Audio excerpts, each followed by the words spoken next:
सभी साथियों को राम राम। स्वागत है आप सभी का GK GS by Harish Bhardwaj official YouTube channel पर। दिल्ली पुलिस के जो इंपॉर्टेंट टॉपिक्स हम यहाँ पर कर रहे हैं उसका आज जो है सेकंड पार्ट हम यहाँ पे डिस्कस करने वाले हैं। ठीक है, सेकंड पार्ट हम डिस्कस करने वाले हैं और इसके अंदर हम क्या डिस्कस करने वाले हैं, फंडामेंटल राइट डिस्कस करने वाले हैं। ठीक है, फंडामेंटल राइट, ठीक है, जिनको क्या बोला जाता है हिंदी में, इनको मौलिक अधिकार बोला जाता है। ठीक है, मैं थोड़ा सा बता देता हूँ आपको। इससे पहले जो है हमारा पहला पार्ट आ चुका है, दिल्ली पुलिस की जो सीरीज चल रही है हमारी उसके अंदर पहला पार्ट आ चुका है। और पहला पार्ट हमने क्या किया था, हड़प्पा सभ्यता। ठीक है, हड़प्पा सभ्यता का टॉपिक्स हम वहाँ पर कर चुके हैं। तो जिन बच्चों ने जो है वो हड़प्पा सभ्यता का पार्ट नहीं देखा तो डेफिनेटली आपको देखना चाहिए। हड़प्पा सभ्यता से जितने इंपॉर्टेंट पॉइंट्स थे या फिर जितने क्वेश्चन आपके बन सकते हैं वो सारे मैं इस हड़प्पा टॉपिक्स के अंदर करवा चुका हूं। इसी वीडियो के डिस्क्रिप्शन में मैं पूरी प्लेलिस्ट दे दूंगा। दिल्ली पुलिस की पूरी प्लेलिस्ट, अभी तक 2 ही टॉपिक आए हैं, बट धीरे धीरे इस सीरीज को मैं थोड़ा सा स्पीड अप करने की सोच रहा हूँ, ज़्यादा टॉपिक जल्दी जल्दी डालने की सोच रहा हूँ। तो ठीक है, आप पेशेंस बनाए रखिएगा। काफ़ी सारा मटेरियल जो है आपको यहाँ पे मैं देने वाला हूँ। जितना भी आपको दूंगा वो आपके पॉइंट ऑफ व्यू से काफ़ी इंपॉर्टेंट रहने वाला है। पहला टॉपिक हड़प्पा सभ्यता करवा चुका हूँ, बिल्कुल कंप्लीट करवा चुका हूँ। थ्योरी प्लस एमसीक्यू जो है मैं टॉपिक यहाँ पे ये करवा चुका हूँ। अभी भी जो है फंडामेंटल राइट बिल्कुल आसान भाषा में मैं यहाँ पे आपको समझाने वाला हूँ। फंडामेंटल राइट से आज तक आपने जो भी पढ़ा होगा वो सारा आसान भाषा में हम यहाँ पे समझेंगे।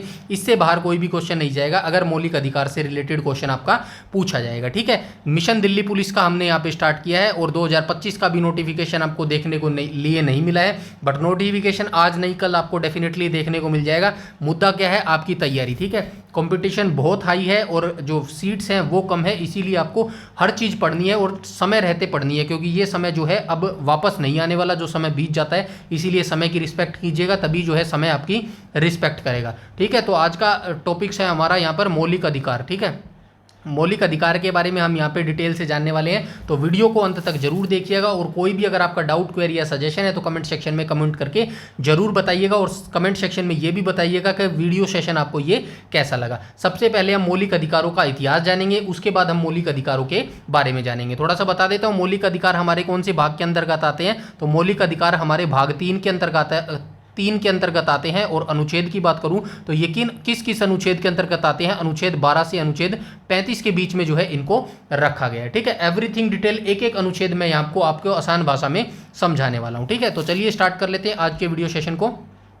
सबसे पहले मौलिक अधिकार का इतिहास जान लेते हैं। ठीक है, सबसे पहले मौलिक अधिकार की हम बात करें तो मैग्ना कार्टा जो कहा जाता है वो 1215 का इंग्लैंड का कहा जाता है। ठीक है, इस समय क्या हुआ था, तो मौलिक अधिकार 1215 में इंग्लैंड के जो राजा होते थे जॉन, इनके द्वारा एक सहमत अधिकारों का एक चार्टर था। ठीक है, इनके द्वारा एक चार्टर बनाया गया था जो 1215 में इंग्लैंड के राजा जॉन हुआ करते थे।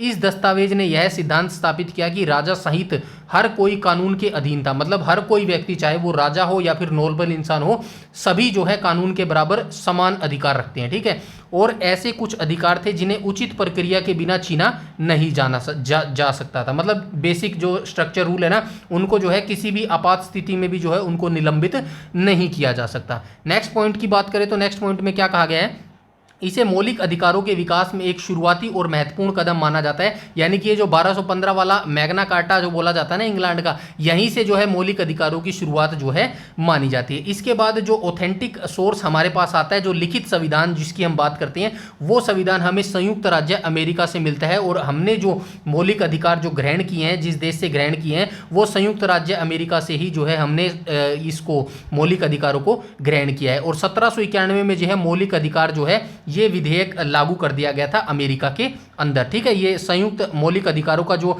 विधेयक था ना, ये 1791 में लागू किया गया था, लेकिन इसको जो है पास कब किया गया था, 1789 में जो है इसको पास किया गया था। उसके बाद हम नेक्स्ट पॉइंट की बात करें तो आधुनिक युग में जनता को मौलिक अधिकार प्रदान करने वाला पहला दस्तावेज अमेरिकी अधिकार का विधेयक था। ठीक है, तो आधुनिक युग की अभी मैं बात करूं तो मौलिक अधिकार प्रदान करने वाला पहला जो दस्तावेज डॉक्यूमेंट है ना, वो अमेरिकी अधिकारों का विधेयक है जिसको 1791 में जो है लागू किया गया था। इसे 1791 में लागू किया गया था और यह भाषण की स्वतंत्रता, धर्म की स्वतंत्रता और याचिका दायर करने की स्वतंत्रता जैसे अधिकारों की रक्षा करता था। जो 1791 में अमेरिका के द्वारा विधेयक मौलिक अधिकार वाला लागू किया गया था, उसके अंदर क्या क्या मौलिक अधिकार गए गए थे भाई? किसी भी इंसान के पास भाषण की स्वतंत्रता है, मतलब कुछ भी बोल सकता है, धर्म की स्वतंत्रता है, किसी भी धर्म को मान सकता है, और याचिका दायर करने की स्वतंत्रता है। ऐसे कुछ अधिकारों की रक्षा के लिए जो है 1791 में इसको लागू किया गया था। इसके बाद हम चलते हैं आगे, मौलिक अधिकारों का अब हम परिचय देख लेते हैं। ठीक है,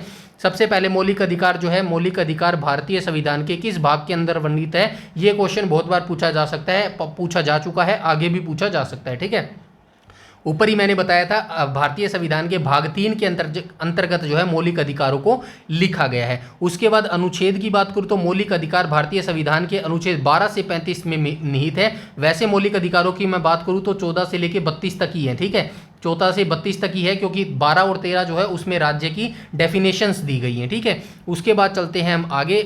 थर्ड पॉइंट की बात करूं तो भारत के संविधान में मौलिक अधिकारों की अवधारणा को संयुक्त राज्य अमेरिका यूएसए के संविधान से लिया गया है। आप सभी को ये पॉइंट काफ़ी अच्छे से पता है। जब भारत में संविधान मौलिक अधिकारों को जो है लागू किया गया था, उस समय मौलिक अधिकार कितने होते थे? उस समय मौलिक अधिकार जो है, मौलिक अधिकारों की संख्या 7 होती थी। लेकिन 44वां जो संविधानिक संशोधन हुआ था 1978 में, 44वां संवैधानिक संशोधन, इसमें जो है संपत्ति का अधिकार को जो है,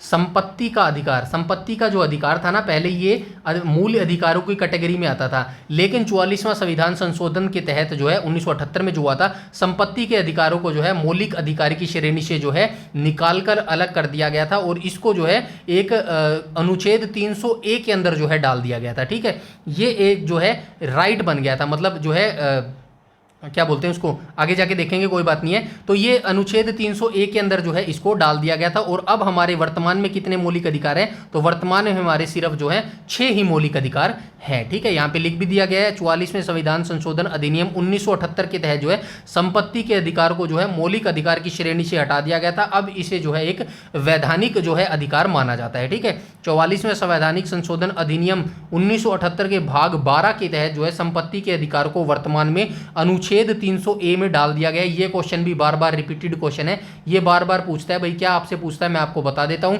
कि 44वें संवैधानिक संशोधन अधिनियम 1978 के भाग 12 के तहत जो है संपत्ति के अधिकार को किस अनुच्छेद के अंतर्गत डाल दिया गया है? तो आपको याद रखना है, अनुच्छेद 301 के तहत जो है इसको अब डाल दिया गया है। ये एक लीगल राइट है, यानी कि ये एक अब वैधानिक अधिकार है, ये कोई मौलिक अधिकार अब हमारा नहीं रहा। ठीक है, इसके बाद चलते हैं हम आगे, और ये हमारे सोशल मीडिया आइकन है, इनको भी प्लीज़ फॉलो अप कर लेना। ये हमारे इंस्टाग्राम है और ये हमारे फेसबुक पेज है, इनको भी फॉलो कर लेना। और ये जो टेलीग्राम पेज है इसको जरूर फॉलो कर लेना, क्योंकि सारी पीडीएफ जो है वो बिल्कुल फ्री में टेलीग्राम पर ही प्रोवाइड जो है करवाई जाती है। ठीक है, इसके बाद चलते हैं हम आगे।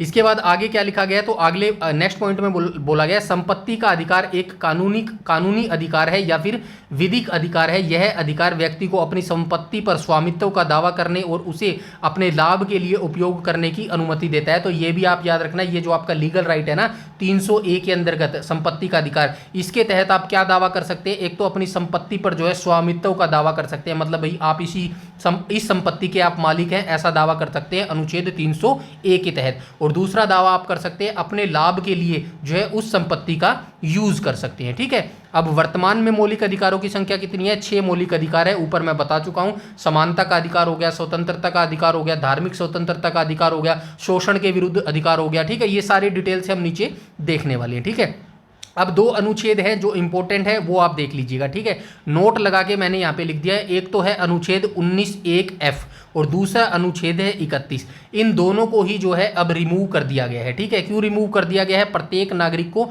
संपत्ति अर्जित करने, धारण करने और बेचने का अधिकार देता था पहले अनुच्छेद 19(1)(f) और अनुच्छेद 31 क्या कहता था? इसी के तहत सरकार को संपत्ति का अधिग्रहण करने का अधिकार था, बशर्ते उचित मुआवजा दिया जाए। ठीक है, इन दोनों अधिकारों को जो है अब रिमूव कर दिया गया है। ठीक है, अब ये दोनों जो अनुच्छेद है वो आपको याद नहीं करने हैं। ठीक है, इसके बाद हम आते हैं आगे, और ये दोनों ही संपत्ति के अधिकारों को जो है अब कहाँ डाल दिया गया है? 44वें संशोधन अधिनियम के तहत जो है अब इनको अनुच्छेद 301 के तहत जो है लीगल राइट बना दिया गया है। ठीक है, ठीक है, लीगल राइट जो है यहाँ पर इनको बना दिया गया है। आई होप यहाँ तक जो है जानकारी सारी क्लियर हो गई होगी। बिल्कुल लोकल और लेमन लैंग्वेज में जो है मैं आपको यहाँ पर समझाने की कोशिश कर रहा हूँ। ठीक है, बेसिक सी चीज़ है।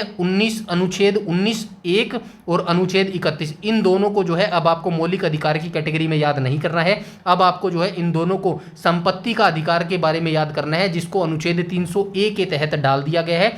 किस संविधान संशोधन के तहत? अनुच्छेद 44वें संशोधन अधिनियम 1978 के तहत। ठीक है, आई होप यहां तक जानकारी क्लियर होगी। चलते हैं नेक्स्ट पॉइंट के ऊपर।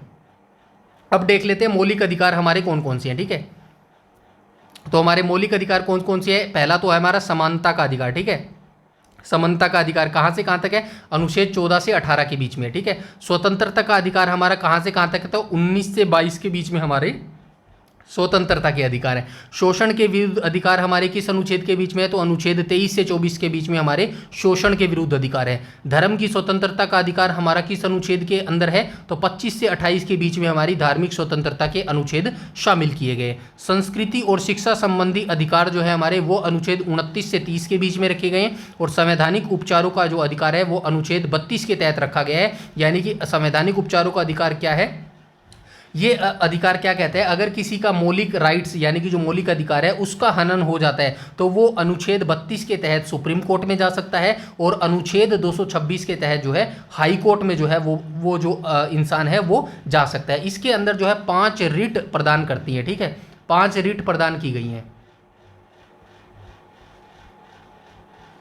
ये 5 रिट भी मैं नीचे लिखी गई हैं, उनको भी जो है आपको आराम से बताने वाला हूं। तो वीडियो को आराम से देखिएगा और डिटेल से देखिएगा, अंत तक वीडियो देखिएगा, कोई भी आपका डाउट यहां पर नहीं बचेगा। ठीक है, उसके बाद हम चलते हैं आगे, और यहाँ से हमारे जो है ये मौलिक अधिकार स्टार्ट हो जाते हैं। एक एक करके हम यहाँ पर देख लेते हैं। सबसे पहले हमारा समानता का अधिकार आएगा, जो कि अनुच्छेद 14 से 18 के बीच में है। अनुच्छेद 14 के अंतर्गत क्या दिया गया है? विधि के समक्ष समानता एवं विधियों का समान संरक्षण। मतलब सभी विधि के समक्ष समानता, मतलब सभी जो व्यक्ति हैं वो विधि के समान जो है समान है, और विधियों का समान संरक्षण है उन सभी को। ठीक है, अनुच्छेद 14 ऐसा कहता है। अनुच्छेद 15 क्या कहता है भाई? धर्म, मूल, वंश, लिंग और जन्म के स्थान पर विभेद का प्रतिषेध। मतलब किसी भी व्यक्ति के साथ जो है धर्म के आधार पर, मूल के आधार पर, वंश के आधार पर, लिंग के आधार पर या फिर जन्म स्थान के आधार पर जो है किसी भी व्यक्ति के साथ विभेद या फिर जो है नहीं किया जा सकता, मतलब जो है डिफरेंस नहीं किया जा सकता। ठीक है, तो ये कहता है हमारा अनुच्छेद 15। अनुच्छेद हमारा 16 क्या कहता है? लोक नियोजन के विषय में अवसर की समानता। मतलब सभी लोगों के लिए जो है जो हमारे रोजगार होंगे उनके लिए जो है अवसर की जो होगी वो समानता होगी सभी व्यक्तियों के लिए। ये हमारा अनुच्छेद 16 कहता है। अब अनुच्छेद 17 क्या कहता है? अस्पृश्यता का अंत। मतलब पहले जो टाइम होता था उसमें अस्पृश्यता काफ़ी होती थी, मतलब लोगों को जो है मतलब जाति के आधार पर भी जो है अछूत अछूत वाली बात होती थी। लेकिन अब जो है अनुच्छेद 17 के तहत इसको समाप्त कर दिया गया है। अनुच्छेद 17 जो है ये अस्पृश्यता का अंत करता है। सभी लोग बराबर है भाई, कोई कैसा भी किसी जाति से बिलोंग करता है, किसी का कोई रोजगार हो, सभी जो है एक समान है। ठीक है, अनुच्छेद 17 ऐसा कहता है। अब अनुच्छेद 18 क्या कहता है? सेना या विद्या संबंधी सम्मान के सिवाय सभी उपाधियों पर मतलब सेना और जो अलग सेवाएं हैं ना उनको छोड़कर बाकी जो उपाधियां होती थी ना, पहले दी जाती थी, किसी को राय बहादुर की उपाधि दे दी जाती थी, किसी को कौन सी उपाधि दे दी जाती थी। अब कोई भी नॉर्मल जो व्यक्ति है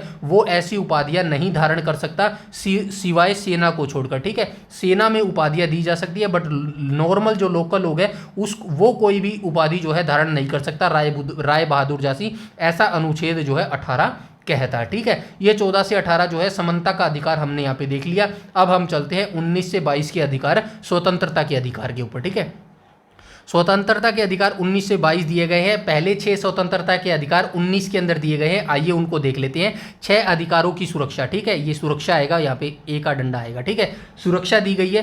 पहले 19 अनुच्छेद 19 के अंदर दिए गए हैं भैया। पार्ट 1 के अंदर क्या है? वाक एवं अभिव्यक्ति की स्वतंत्रता। ठीक है, कुछ भी बोलने की स्वतंत्रता है। ठीक है, कुछ भी बोलने की स्वतंत्रता है। सम्मेलन की स्वतंत्रता है। थर्ड में क्या है? संघ की स्वतंत्रता। ये 19 के ही पार्ट चल रहे हैं भाई, याद रखना, अनुच्छेद 19 के ही पार्ट चल रहे हैं। संघ बनाने की स्वतंत्रता है। संचरण मतलब देश में कहीं भी घूमने की स्वतंत्रता है। वृत्ति की स्वतंत्रता है। अनुच्छेद 19 के अंतर्गत ये स्वतंत्रताएं हमारी दी गई है। ठीक है, ठीक है, ये 6 स्वतंत्रताएं हमारी दी गई हैं। ठीक है, उसके बाद हम चलते हैं आगे। अनुच्छेद 20 में क्या स्वतंत्रताएं दी गई है? अनुच्छेद 20 ये 19 की स्वतंत्रताएं थी भाई, याद रखना। अनुच्छेद 19 के अंतर्गत ये स्वतंत्रताएं हमारी दी गई हैं, अनुच्छेद 19 के अंतर्गत। इसके बाद अनुच्छेद 20 में क्या स्वतंत्रता दी गई है? अपराधों के लिए दोष सिद्धि के संबंध में संरक्षण, अनुच्छेद 20। अनुच्छेद 20 क्या कहता है भाई? अगर आपके ऊपर दोष सिद्धि हो जाती है, मतलब दोष के संबंध में आप जो है संरक्षण चाहते हैं, तो उसमें अनुच्छेद 20 आपकी हेल्प करेगा। अपने बचाव के लिए जो है आप संरक्षण कर सकते हैं, ठीक है। अनुच्छेद 21 क्या कहता है? प्राण एवं दैविक स्वतंत्रता का संरक्षण, अनुच्छेद 21 जो है हमें प्रोवाइड करवाता है। अब प्रारंभिक शिक्षा का अनुच्छेद जो है ये 21 के अंतर्गत दिया गया है, 21A के अंतर्गत दिया गया है। प्रारंभिक शिक्षा का अधिकार जो है अनुच्छेद 21A के अंतर्गत दिया गया है। उसके बाद कुछ दशाओं में गिरफ्तारी और निरोध से संरक्षण जो है अनुच्छेद 22 के अंतर्गत दिया गया है।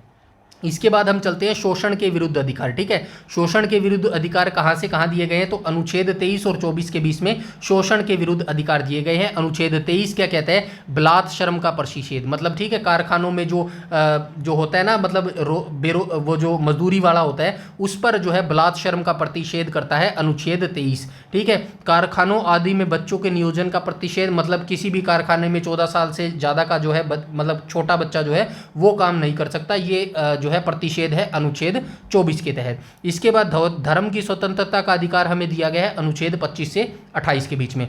उसके बाद अनुच्छेद 25 क्या कहता है? तो धर्म के अबाध रूप से मानने, आचरण और प्रचार करने की स्वतंत्रता हमें अनुच्छेद 25A में दी गई है, ठीक है। आर्टिकल है भाई ये आर्टिकल 25, ठीक है। धार्मिक कार्यों के प्रबंधन की स्वतंत्रता, मतलब हम किसी भी धार्मिक कार्यों का प्रबंध कर सकते हैं, ये अनुच्छेद हमें 26 कहता है। उसके बाद किसी धर्म की अभिवृद्धि के लिए करों के बारे में स्वतंत्रता, मतलब किसी भी धर्म की हम अभिवृद्धि के लिए करों के बारे में हमें स्वतंत्रता है अनुच्छेद 27 के तहत। उसके बाद जो है कुछ शिक्षा संस्थानों में धार्मिक शिक्षा या धार्मिक उपासना में उपस्थित होने के बारे में भी हमारी स्वतंत्रता है, ये आर्टिकल 28 जो है हमें प्रोवाइड करवाता है। इसके बाद हम चलते हैं आगे, संस्कृति और शिक्षा संबंधी अधिकार जो हमें अनुच्छेद 29 और 30 के बीच में मिलते हैं। अल्पसंख्यकों की भाषा, लिपि और संस्कृति की जो सुरक्षा है ये अनुच्छेद 29 जो है प्रोवाइड करवाता है। मतलब जो अल्पसंख्यक होते हैं ना, उनकी भाषा होगी, उनकी लिपि होगी, उनकी जो संस्कृति होगी, उनकी सुरक्षा जो गारंटी, उनकी सुरक्षा की जो गारंटी है वो कौन देता है? आर्टिकल अनुच्छेद जो है 29 जो है ये गारंटी देता है। शिक्षा संस्थानों की स्थापना, मतलब ये जो भाई अल्पसंख्यक लोग होते हैं या फिर जो ऐसे लोग होते हैं, ये अपनी शिक्षा संस्थानों की स्थापना कर सकते हैं, उनका प्रशासन भी कर सकते हैं। अल्पसंख्यकों का वर्गों का अधिकार है ये, और ये जो है उनको आर्टिकल कौन सा प्रोवाइड करवाता है? अनुच्छेद 30 जो है उनको ये गारंटी देता है कि भाई आप अपने जो अल्पसंख्यक लोग हैं अपनी शिक्षा संस्थानों की स्थापना भी कर सकते हैं और जो है उसका प्रशासन भी कर सकते हैं, कोई आपको जो है रोक नहीं सकता ऐसा करने के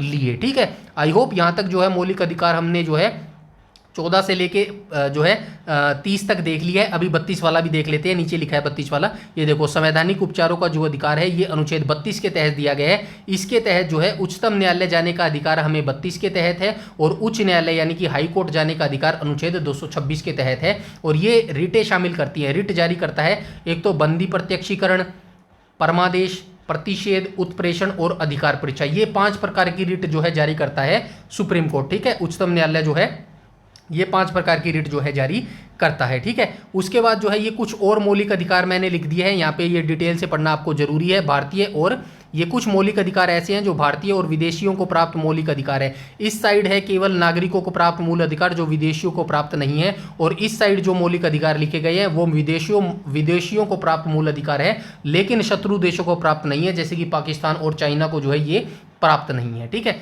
इस साइड क्या है? इस साइड वो मौलिक अधिकार हैं जो सिर्फ हमारे देश के लोगों को प्राप्त है, और इस साइड जो मौलिक अधिकार है वो विदेशियों को प्राप्त है, सिर्फ उन देशों को छोड़कर जो हमारे शत्रु देश हैं, ठीक है। तो आइए देख लेते हैं। अनुच्छेद 15 हमारे जो है मौलिक जो देशवासी है ना उन्हीं को सिर्फ प्राप्त है, केवल धर्म, मूल, वंश, लिंग और जन्म के स्थान पर इनके साथ जो है विभेद नहीं हो सकता। और अनुच्छेद जो 14 है ये जो है विदेशियों को प्राप्त है, विदेश के विधि के समक्ष समानता एवं विधियों का समान संरक्षण, मतलब ये भी जो है सभी के समान है भाई ये लोग भी, ठीक है।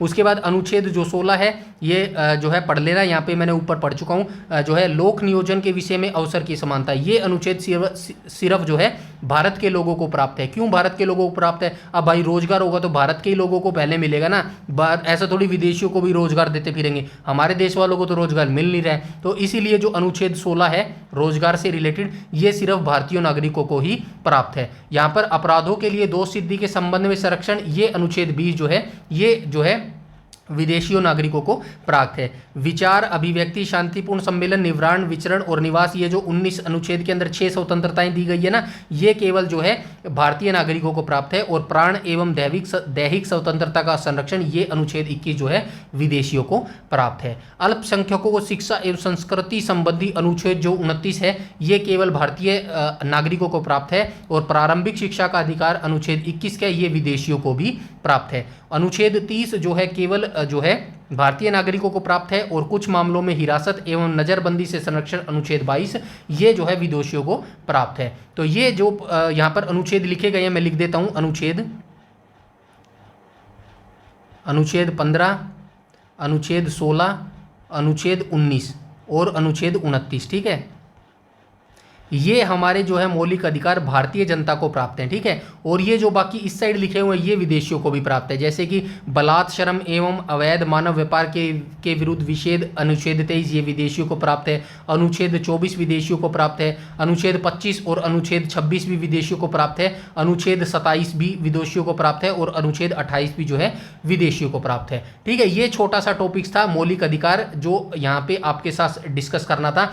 दिल्ली पुलिस और हरियाणा पुलिस की जो बच्चे तैयारी कर रहे हैं, ये टॉपिक्स देख लेना। यहां से इससे बाहर मौलिक अधिकार का क्वेश्चन नहीं जाएगा। छोटा सा वीडियो है, कितनी मिनट का बन गया है? 21 मिनट का वीडियो बन गया है। बस 20 मिनट जो है आराम से बैठ के ये वीडियो देख लेना, इससे बाहर जो है क्वेश्चन आपका नहीं पूछा जाएगा, ठीक है। बाकी एग्जाम के नियर बाय जो है आपका जो MCQ क्वेश्चन होंगे ना, वो भी जो है मैं आपको प्रोवाइड करवा दूंगा। अभी आपके पास टाइम है पर्याप्त, अभी आपका नोटिफिकेशन नहीं आया है, तो डिटेल से और बेसिक से पढ़ना आपके लिए बेहद जरूरी है। कुछ वनडे एग्जाम्स के लिए जो है बच्चे ये प्रेफर करेंगे कि यार इतना डिटेल से यहाँ पे लिख दिया गया है, ये यार इतना पढ़ना बोरिंग भी है और क्या पता क्या आएगा। तो भाई बेसिक से पढ़ना बहुत जरूरी है। बेसिक चीज़ें जब तक आपकी स्ट्रॉन्ग नहीं होंगी ना, MCQ आप सोल्व नहीं कर पाएंगे। एक बार इस वीडियो को 2 बार, एक बार इस वीडियो को देख लेना, डेफिनेटली MCQ आप 1 मिनट में जो है सोल्व कर लेंगे, ठीक है। ये हमारा सेकंड टॉपिक था, जो मौलिक अधिकारों से रिलेटेड था, दिल्ली पुलिस के रिगार्डिंग। हरियाणा पुलिस वाले भी बच्चे इस वीडियो को जरूर देखेंगे, क्योंकि हरियाणा पुलिस के अंदर भी 15 नंबर की जो है इंडिया जीके पूछी जाती है। इंडिया जीके के अंदर जो है मौलिक अधिकार